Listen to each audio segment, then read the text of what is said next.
¿Están listos? ¡Sí! Mi nombre es Claudia y estoy con la TUYA, que es la Texas Undocumented Youth Alliance, o la Alianza de Jóvenes Indocumentados de Texas. Y estamos hoy, ¿alguien sabe por qué estamos aquí? Ok, estamos aquí en un evento que se llama Coming Out of the Shadows. So my name is Claudia and I'm here with the TUYA, the Texas Undocumented Youth Alliance. And we are here today for this event called Coming Out of the Shadows. Does anybody have any idea what coming out of the shadows means? One of you guys has to know. Okay, fine, I'll tell you. Coming Out of the Shadows is an event that happens in the month of March. So March is National Youth Coming Out of the Shadows month. And it's the month when, as undocumented people, we actually come out and we tell people that we're undocumented. And we do it because we don't believe in living in fear anymore. We're tired of all this time. For me, it's been 12 years of living in the shadows, and we're just tired. We want to let everybody know that we're here and that we have a story and that there's a person behind the story. So all those people that are trying to deport, we're here and we're not scared anymore. And so we just want to welcome you guys, and I'm going to give you a brief overview of the agenda. So we're going to have some people of the community and members of TUYA come out today, and they will also have an open space for people that are not part of that, those first 4 people that are going to come out, so that they can come out. And then we're just going to have like a closing. Sounds good with everybody? Yes. Okay, good. Thanks for braving the traffic. I know it's pretty crazy for some of you, but we really thank you for being here. So I'm going to turn it over to Orlando, who is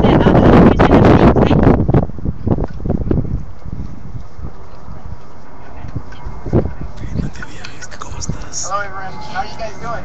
Yeah. Is this, for how many of you is this the first time coming out to a detention center?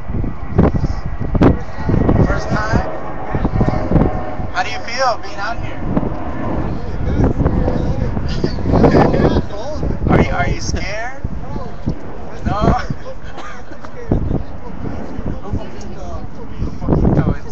We always talk about baby steps. This is like everything is a step towards becoming undocumented and underground. We're already undocumented. A lot of us. We come from families that have been undocumented for a long time.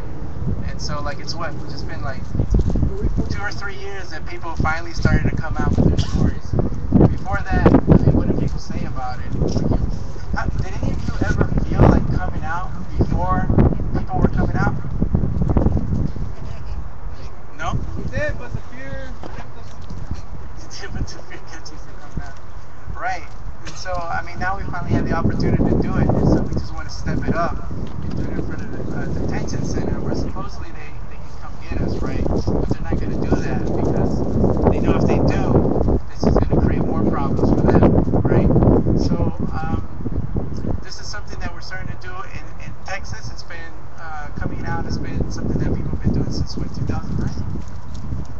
The first one was in Chicago, Illinois, and it took Texas about 4 years to finally do it out here.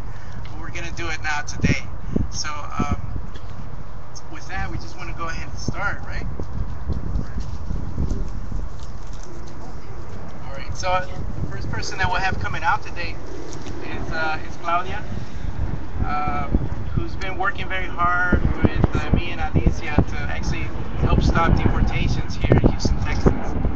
And so she's come with me not only outside of detention centers, but also inside. She already went inside one up in Conroe, and was, totally unafraid to do that. So we're gonna hear from her story right now. So like I said, my name is Claudia Muñoz. I was born and raised in Monterrey. Woo, from Monterrey. Monterrey, Mexico, and I came here when I was 15. I came with my sister. I didn't come with my parents. My parents are in their old age, so they stayed behind, and it's been pretty hard being separated from them. My sister came here because, of course, as many people, the situation financially had gotten really bad back home, and the jobs weren't there anymore. Crime was on the rise, and my parents were getting old and they needed support. They had 9 children, and so it was our turn to take care of our parents. And so my sisters decided to move to Austin, and they brought me with them. just because it made sense for me to come with them. So I became aware of my status pretty early on. I knew I came on a tourist visa, and we overstayed our, I think it was 6 week permit. And so after that, my sisters always told me, we're undocumented. We have to be careful of everything we do.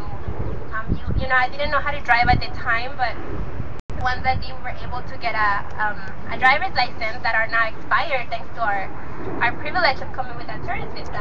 So when that started happening, my family, I knew I was undocumented, but my family was just like, well, we have to be extra careful, like they always tell us if you're twice as good, if you're always so careful, then you'll be good, you won't get in trouble. But we know that's not true, right? I mean, some of us are lucky and we've never gotten into trouble, but it can happen to anybody where you land in deportation proceedings just for driving without a license. And so, knowing all of that, I started becoming active, of course, like many of us undocumented students with the DREAM Act effort. And well, we all know how that ended up, right? How that worked out for us. And after that, I had a family instance where my nephew ended up in deportation proceedings. And I called some groups that claim to be doing deportation work here in Texas. And my nephew, he had a crime on his record. And so I told this group, well, my nephew's in proceedings and I've been working with you guys, so, I need you guys' help. And can you guys guess what they told me?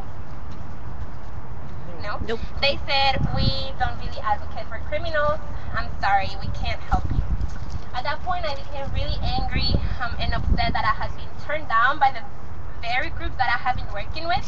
And I said, you know what, something's wrong with this picture, right? This kid grew up here since he was like 6, and he's been all his life in this country, and he deserves a second chance. Like, whatever's on his record, we should fight for everybody and give people that second chance. And so I became really aware of like this distinction between, like you're good, you're a student, you're never been in trouble, and oh no, he didn't finish high school, he's a criminal, he should be deported. And at that point I was like, I need to be more vocal and more like out and open about my status, because if I drop this fear, I'm gonna be more protected. And I wish I had said that to my nephew before, but I didn't. So now he's in deportation proceedings. And so I'm here and I'm open because I had to see him be in a detention center. Like Orlando said, we've been working with some cases, and I decided to just go into a detention center to visit somebody because I thought of that guy as my nephew, my own family. Like, what if he didn't have anybody? And yes, I'm undocumented, but that's not going to stop me. And so I'm here to tell there's about 1,000 people being detained here, and that means 1,000 families being separated. And so I'm here to tell the detention center that they're not welcome in the community, that we're not care of them, that we're tired and we wanted to go, and we're going to come out in massive numbers until they get the message that we don't live here, that we're afraid of them, and that they just have to go. So, my name is Claudia, I am undocumented, I am unafraid, and I am unapologetic. Gracias, Claudia. Just to get everybody warmed up a little bit, I want to do a little call and response thing, just so you don't get bored and stop listening. So what I'm going to do is I'm going to say, are you undocumented? And I want you to say, unafraid. And then I'm going to say, are you undocumented? And then I want you to say, unapologetic. But just do it loud, and we're going to do it until you just let it go in, okay? All right. Are you undocumented? Unafraid! Are you undocumented? Unafraid! Are you undocumented? Unafraid! Are you undocumented? Unapologetic! Are you undocumented? Unafraid! Are you undocumented? Unapologetic! All right. Thank you. So we'll keep doing those as we go. But I guess I'll say a little bit about my life. Yeah. Someone else is going to talk today. He couldn't make it, but his name is Manuel Perez Gomez, and he's how old is he? He's about 24. He's a construction worker here in Houston. Lives over by Navigation, and I met him through someone that was here the day that I came to see my cousin, because I also had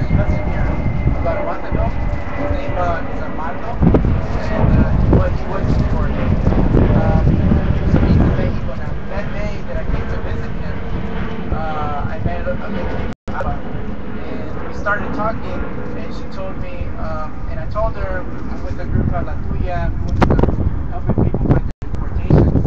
And I gave her my number, and they just but a couple hours later she called me back and said, "Hey, can you help me? I really want to help this guy. He wasn't even her family. It was just sort of like, I don't know if you guys know, but like when someone comes here for the first time and you're their first friend, you know, and it's sort of like they adopted him. So she wanted to do something to help him.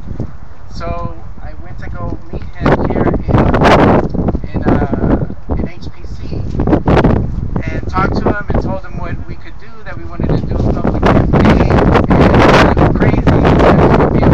We had contacts in DC who could talk to representatives to help get him out and also do an online petition. Now, I don't know, imagine if you're undocumented and you've been in a detention center for like a month and somebody comes and tells you that, how would you feel? I mean, like, what are you talking about, right? But he said he wanted to help, and so we were going to start helping him. And we found out that he actually had an immigration bond already.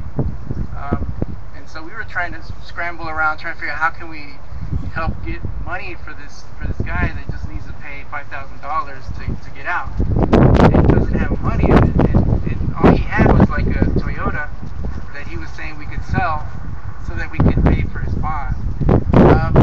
So we were working on that, and then all of a sudden we get a call from Alba saying that they were going to release him. And so we're like, what the hell? We haven't even done anything. We haven't even started, you know, a campaign. So anyway, he ended up being one of those people that were released. I don't know if you heard about the people who were released off the cell, sort of exposing the fact that there really were a lot of low priority detainees in the whole detention system. And they blamed it on sequestration, but there's been a whole lot of debate about that, what it was really about. But he's one of the people that we're working with, and also a lot of other people who were recently released. And our demand that we're going to keep working towards is to get them all prosecutorial discretion. But unlike sort of the more mainstream immigrant rights movement, we're not going to give up on the some 250,000 people that are going to still be potentially deported before immigration reform. We're going to keep fighting for them, and we're going to keep demanding that all those low priority detainees get released. So that's my latest story. But let me move on now to Karen. Can you tell me more about her? Okay. So next up we have Karen, and Karen happens to be my niece. And she also saw, well, her cousin, my nephew, go through the whole detention, deportation proceedings thing. So Karen, ¿me hablas más?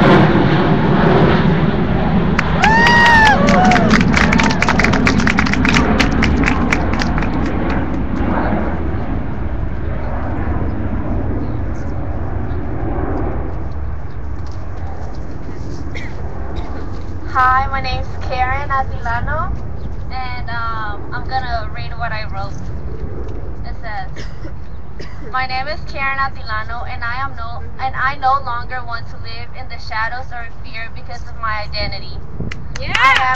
I am undocumented, and I am not a criminal, and neither are the people that can relate to me. Woo! Yeah. I got here when I was 9 because my parents wanted better opportunities for me and my siblings. They left the land they knew and loved for us. I am now 18, and I am doing this for my brother, my sister, my cousins, my friends, because I don't want them to feel fear or less than others because of where they are or where they come from. My parents and my uncles and my community, so they won't be afraid to go to work and I'll be able to come back to their families. I am doing this for everyone coming after us. I want to see change. My name is Karen, and I am undocumented and unafraid." Thank you, Karen. Yeah. So who we got next? All right, so now we have Jose. This is from the Rio Grande Valley.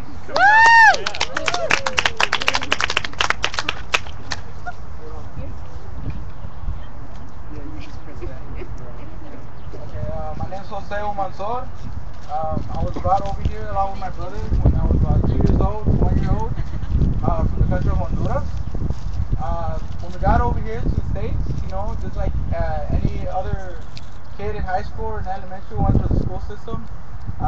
We played sports, football. We both stood out, came out in newspapers, etc. Just like any other high school student. Went through prom, graduated from high school, and in college right now. And and really, we have hit, just like anybody else, a lot of roadblocks because of our undocumented situation. And that's why we're here, because we got frustrated after, you know, the congressional leaders never they never came up with some sort of solution. They never came up with a compromise, and we're still being affected up to today. People are still getting deported, and we got detention centers like this one back of us making money off of us. Yeah. You know, and we need to put a stop to it. That's inhumane, and we need to put this on the spotlight. We need to put a spotlight to it so these arrests won't be made behind closed doors. We need to let people know, the community out there, that this is happening, and we need to put a stop to it. These congressional leaders know what's happening because, you know, they're getting their back kicks or their kickbacks through it to get reelected, and it's part of a political system that's corrupt. And we need to get this out there so we can have a real change in this country where, you know, undocumented immigrants are not being harassed or imprisoned or accused of being illegal or criminal. You know, because our parents brought here for a better life.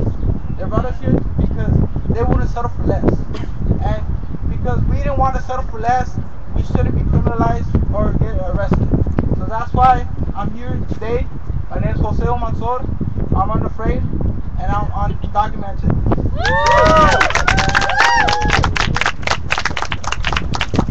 Thank you, Jose, man, from the Rio Grande Valley. Just to add to what he said, I mean, what they're making, $164 a day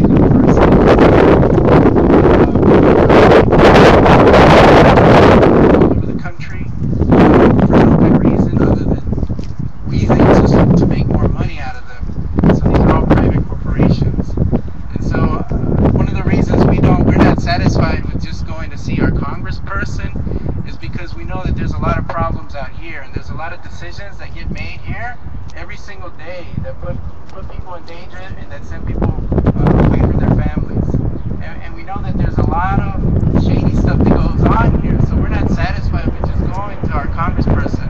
We want to come right here where a lot of the problem is, and where a lot of the problem is going to continue, even if we get some sort of CIR reform. So we got to keep pushing, and this is why we